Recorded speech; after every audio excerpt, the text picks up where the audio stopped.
Et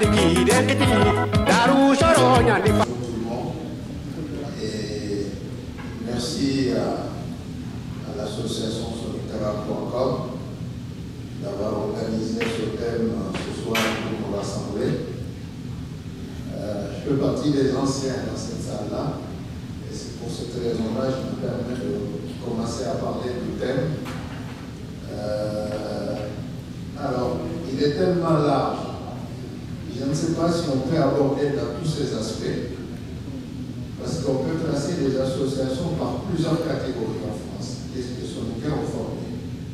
Il y a des associations pour le développement du village, ou du contraire. Il y a des associations, ce que j'appelle de résidence, des associations des Africains ou des Soninké de Meaux ou de Saint-Denis. Et ceux-là aussi sont nombreux, c'est pour défendre des intérêts de résidence. Il y a des associations culturelles et comme les associations de Kouboussamba. Et il y a également des associations pour la promotion de la langue comme Sonicara.com qui travaillent pour justement la défense de la culture et de la langue. Donc, ce qui fait qu'on a plusieurs catégories d'associations. Alors, si on veut savoir un peu quel thème on doit plus travailler, ça permet de cerner et d'arriver à des propositions. Je pense que les plus nombreuses, quand même, ce sont les associations pour le développement, soit du village ou du contraire. Et si on prend ce thème-là, ça permet, et c'est plus ce thème-là que j'ai à travailler également sur l'intégration. L'intégration, ça concerne plus effectivement les associations d'intégration. Ça serait bien qu'on cerne un peu un thème, parce que sinon, si on va dans tous les sens, j'ai peur que le temps ne sera pas suffisant pour arriver à des propositions concrètes pour faire avancer les associations. Voilà un peu une première contribution. Merci. Oui, salam alaikum. Je me nomme Traoré Rahman, donc gestion de l'AMG, Association Union et Solidarité des Jeunes de Golbi. Donc, je tenais à remercier l'association Sonicara.com pour cette initiative. Et le thème il est tellement riche que je ne sais même plus par où commencer.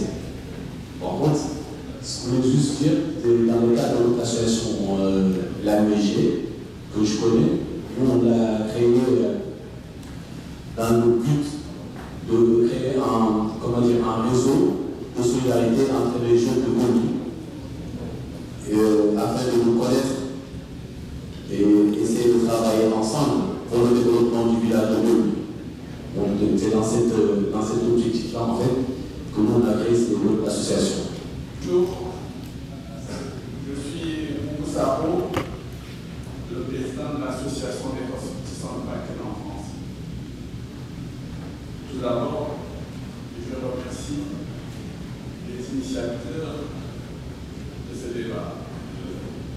Je vais apporter une précision ou un complément d'information par rapport au débat à l'introduction en ce qui concerne comment les Soninké sont arrivés ici d'une manière générale. Il faut se dire que ce n'est pas par hasard, ça tombe pas du ciel. Pourquoi ils ne sont pas partis aux États-Unis, ils ne sont pas partis en Italie, on n'est pas partis en Espagne? Parce qu'il y a des liens historiques avec cette partie de la vallée du fleuve Sénégal et la France. Ça, c'est une chose, ça a été bien dit. La guerre, c'est une guerre, et puis la marine marchande. Ce qu'il faut préciser tout simplement, monsieur il l'a dit, il y a des gens qui ne connaissent pas Dakar, qui sont venus directement. Ils ont eu leur contrat au village. Ça, c'est un élément essentiel. Quelqu'un qui n'a jamais été à l'école, qui ne connaissait pas Dakar, qui a son contrat, qui arrive à Dakar, qui fait que 3 jours, 4 jours, pardon, pour 4 jours, pour prendre le bateau pour l'avenir venir à Paris, ça, c'est une affaire assez c'est important qu'il faut souligner. Donc, on n'est pas venu comme ça, parce qu'on est venu nous chercher, et avec beaucoup de facilité, une facilité déconcertante. Ça, c'est la deuxième chose. Par rapport aux difficultés, au début des difficultés, il y a eu le président Giscard d'Estaing, il y avait plus d'associations aussi. Une période où les associations étaient presque difficiles. Et il y a eu la carte séjour. Pendant la troisième année de la carte séjour, beaucoup de nos parents ont perdu leur vie entre l'Afrique et ici. Ils venaient de manière clandestine. Ça aussi, il faut le souligner. Beaucoup. Maintenant, on en parle, on parle des bateaux, mais beaucoup ont perdu. Depuis cette période, il y a eu des difficultés de rentrer en France. Cet élément, il faut le dire, parce que ça ne date pas d'aujourd'hui. Tout le drame que nous subissons. Donc, l'autre aspect, pour ce qui concerne la vie dans le foyer, ce n'est pas gratuit non plus. Nous vivons en communauté. Mais la vie dans le foyer, c'était très dur. Il y a eu des Arabes qui avaient leur bébé ou dans les caves qui vivaient. Quelques formes de bonne volonté des associations, comme Sénégal, à l'époque de la Caisse centrale, ils ont créé des usines, des anciennes usines, pour créer des dortoirs. Ça, dans une église, être en là. Donc, je m'arrête là. Je remercie Soninkara.com pour cette invitation. Je pense que vous aurez si bien dit, le mouvement associatif Soninké. Bon, nous les anciens, on le sait. Bon, au départ, ça a commencé comme ça, parce que les Soninké, en général, on est associés, on a des associations dès notre village, depuis nos villages, on a déjà des associations. Et seulement représenté par rapport à l'image ici, c'est vrai que bon, c'est beaucoup plus informel.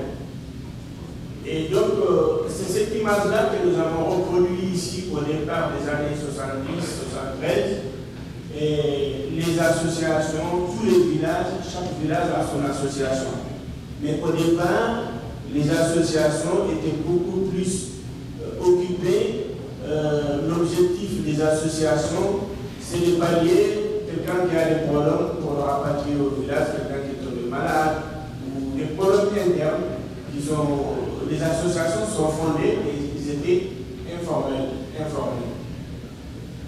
Au fur et à mesure des années, les gens, les associations Soninké, dans les foyers, commencent à évoluer vers les associations loi 1901. Et c'est à partir de là que les associations ont commencé à prendre de l'importance.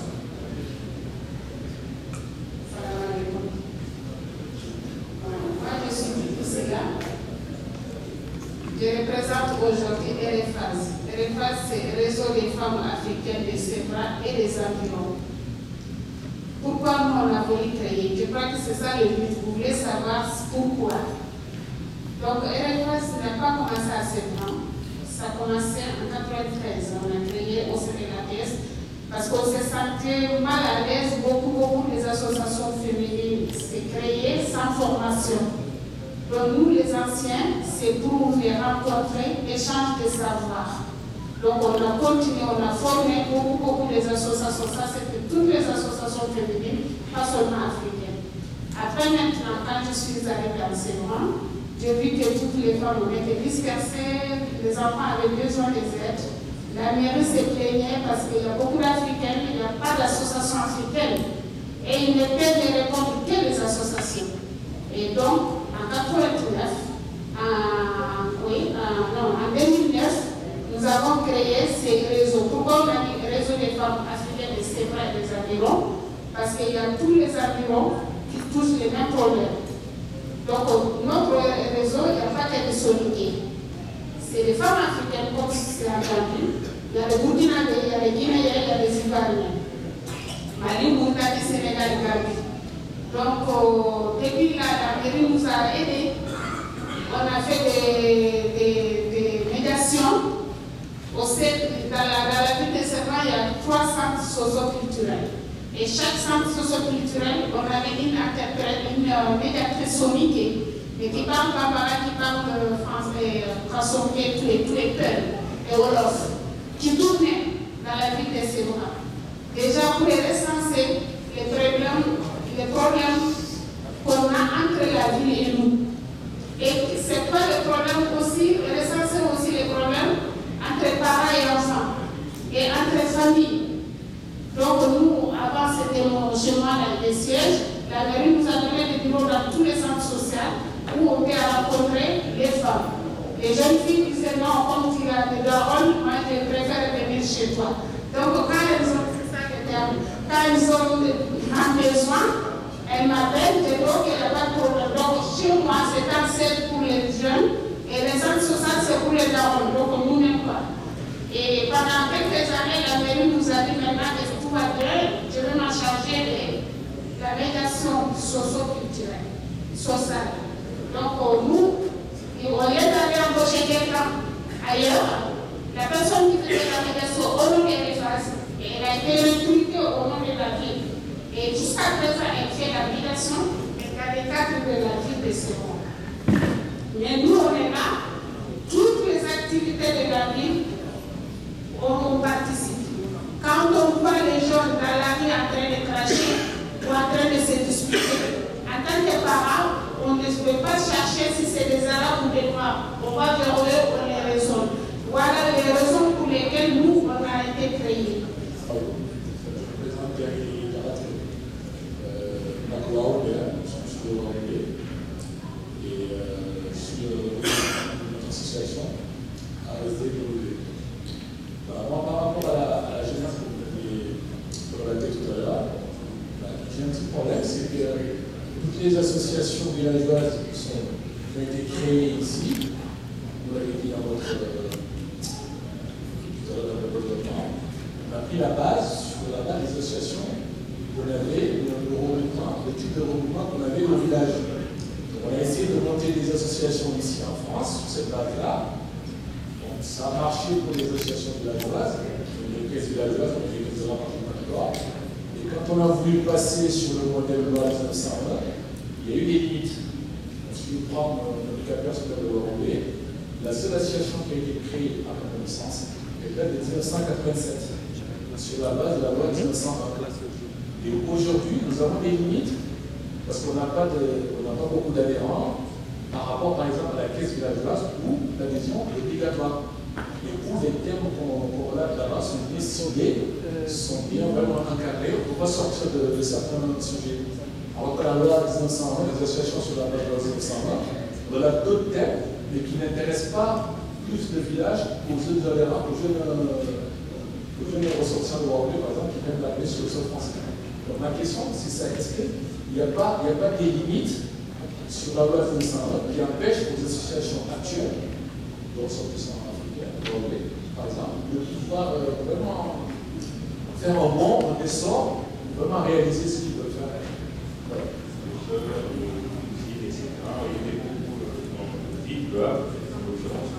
Et pour la plupart, je ne connaissais pas. Donc, à partir de ce constat, on a créé une association pour se donner. Et à partir de là, on va faire quelque chose pour ne pas oublier le premier de nos travaux, à savoir aider le village. Donc, depuis en France, on a réussi de travailler, qu'il y a quelque chose là, pour aider le pays. Et voilà, donc à partir de là, l'association essaie de trouver des activités, des projets qui vont permettre de venir des fonds ou du matériel, et ce qui va permettre notamment aider à l'éducation, la santé et d'autres choses qu'on pourra faire avancer.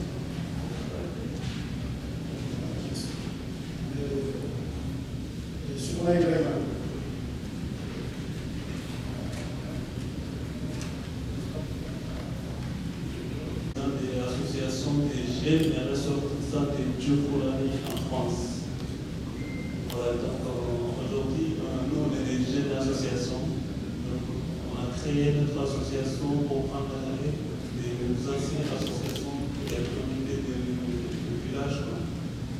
Ils sont venus de la génération, ils ont réussi à créer des écoles, ils ont réussi à construire des écoles, faire des barrages et construire des robinets pour les salles d'eau. Nous on a pris les relais et ils ont arrivé à la table. Nous on a pris les relais. Donc aujourd'hui, c'est là pour prendre l'expérience des anciennes associations qui sont là. Qu'est-ce qu'ils ont fait et comment ils ont reçu et qu'est-ce que moi je dois faire, qu'est-ce que je dois comprendre. Donc je suis là aujourd'hui pour prendre cette expérience. Donc moi, à mon avis, c'est plus motivé, c'est présenter, c'est connaître et expliquer comment ils ont fait la association, comment ils en sont. Parce que nous sommes des agriculteurs, on a déjà il y a énormément. Donc en même temps, j'ai avec Madame Ba, qui est l'association des immobilières du Mali et de France, qui est basée, qui sont discutées en période de mars après un moment.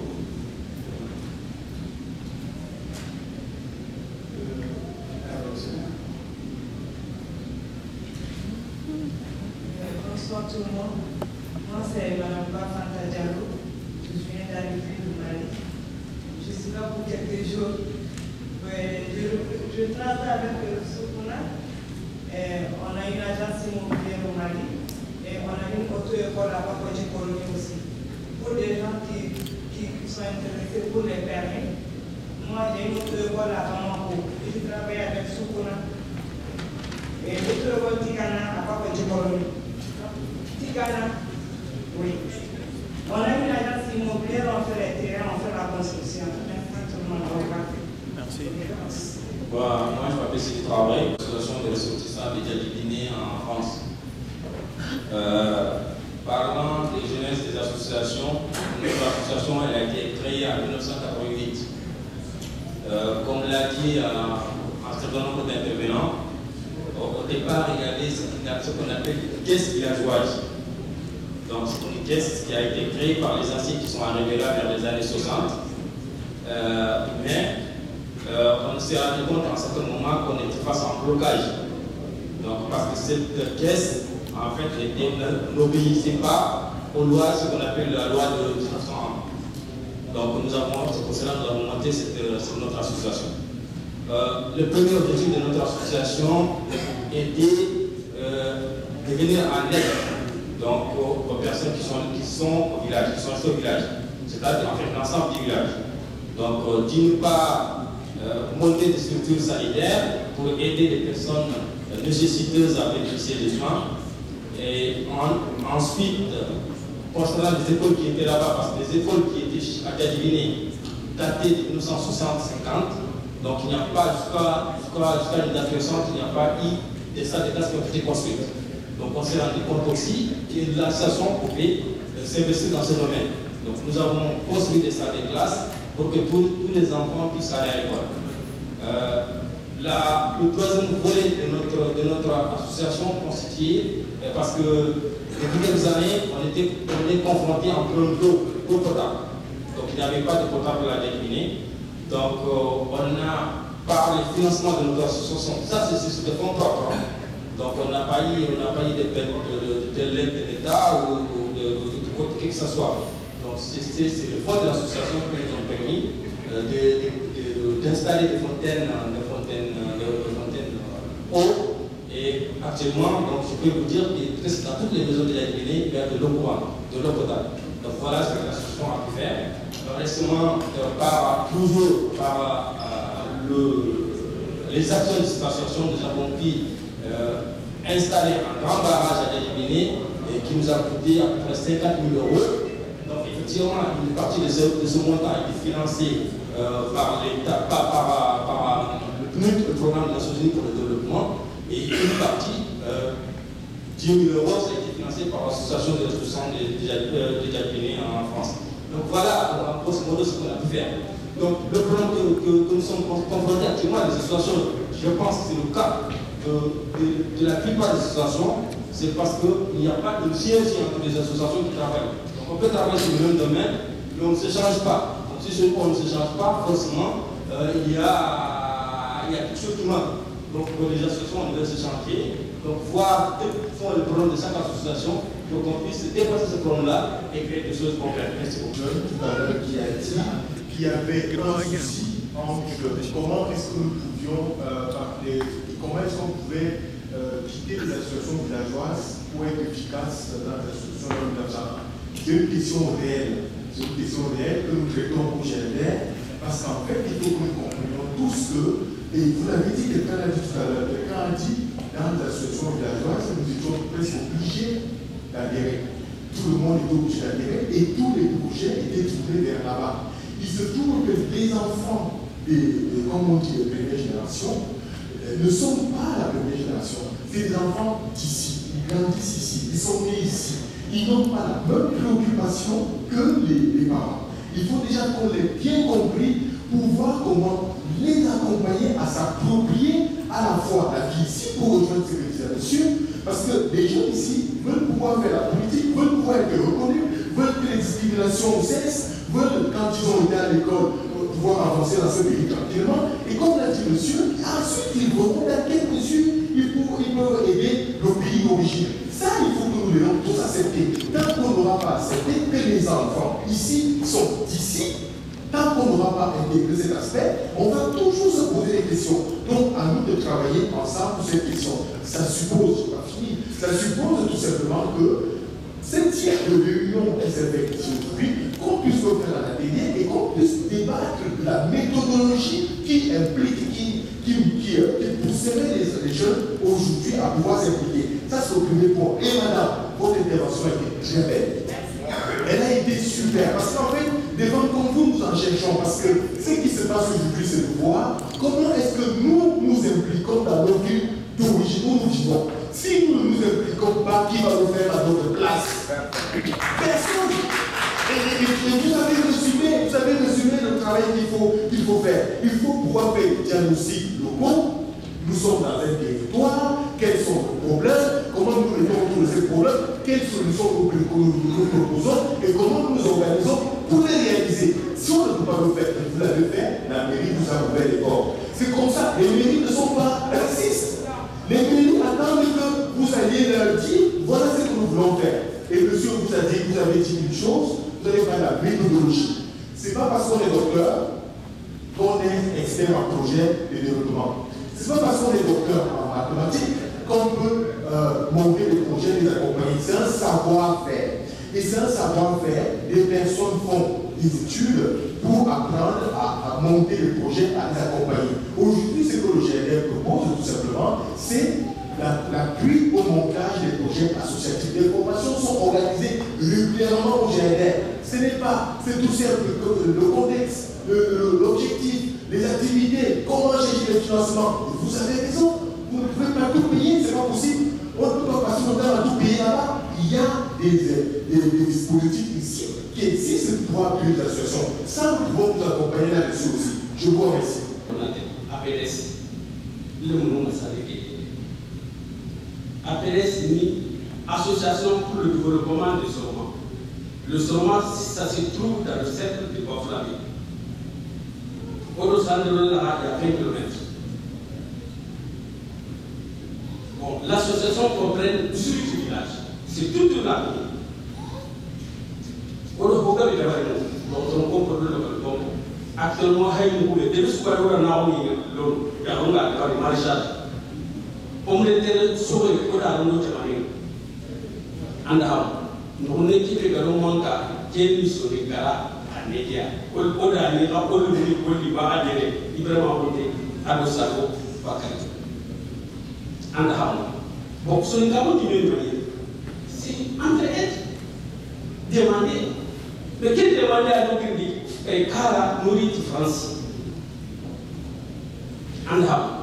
Katina kima remunda alle metro de ali haranti kenga na haranti agana ke de me ra ana me de ba no kana iti ndo wa gri kenga na nanti ta na mo be association mo akere so ka mo ni me kin tuno so ka bani awaye kinga ni mania kinga no ko hanne ko ko no le no ki ramu di ti so ka lande Ino na kanile da ando se soara ka me kanile mo anga dine mo bono mo kubenu ga kenyi ko lokore donc on va parler de kubenu ga initiative mu na so ikara association ke yana parce que ko tawanere le monde na tini il va le proche lori quel monde proche ni mania au qui se met dans son garde moi je veux juste moi c'est Boubacar Diakité, je représente une association qui s'appelle l'ANGC, l'association de la nouvelle génération des commandos.